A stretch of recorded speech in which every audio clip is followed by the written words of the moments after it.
Texas Governor Greg Abbott wants schools in his state investigated for carrying books that he considers to be pornographic. You know, here's this story.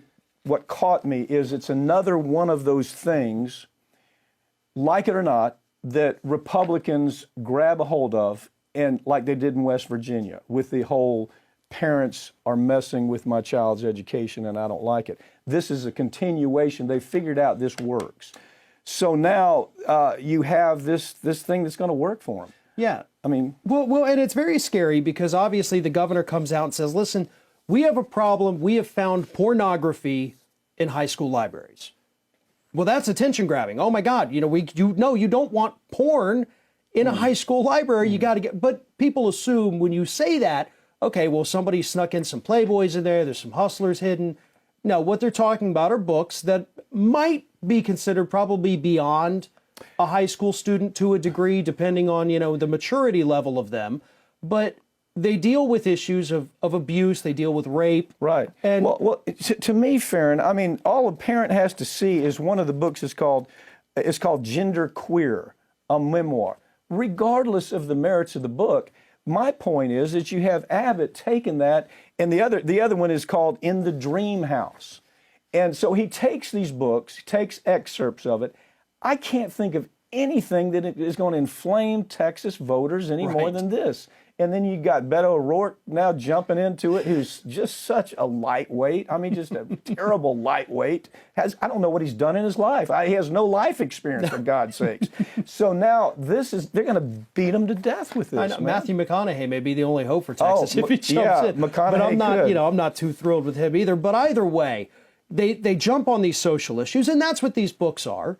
At the heart of it, they don't have a problem with the books, but they understand Abbott's got a problem in the polls. His policies, even among Texas voters, are not popular. Mm-hmm. And so what can I do? Oh, well, look what just happened in Virginia. They ran on the school issues. There's a problem with the schools and parents need to be involved. And in 2 short weeks, he has jumped on that. Okay, it's not just him. Florida, Rhode Island, New Jersey, Ohio. I mean, you can't take a book called Gender Queer, a memoir, and tell a parent that this is what your child's reading in school, and that be okay with the parent. I don't, it's just not going to happen. But you can take that title, and you can take In the Dream House, and you can beat the Democrats to death with it. It's going to spread, and it goes back to this whole issue of what's happening to the polls. It's this counterculture kind of notion it's complicated because it does have to do with cancel culture. It does have to do with don't mess with rights, parents' rights. It has to do with political correctness. It's this move towards political correctness. It all fits in there with inflation, right?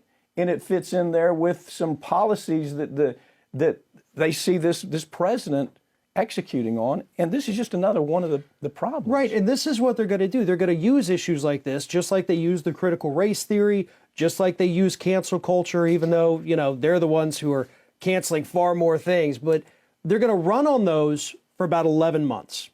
When we get into that home stretch, after they've already baited everybody along with these, social issues and the culture wars, that's when you then hit them with, are you better off than you were 2 years ago? Look at the inflation. Look at the prices.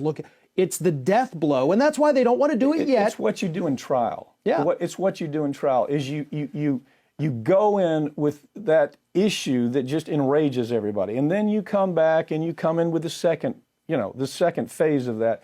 It's brilliant. I mean, I hate to say it, but it's brilliant, and it's a big problem for the Democrats. Well, Republican strategists, and again, I don't like to give them credit for anything, they are good at what they do, and the Democratic strategists are just so god-awful, it's amazing they ever win. I know.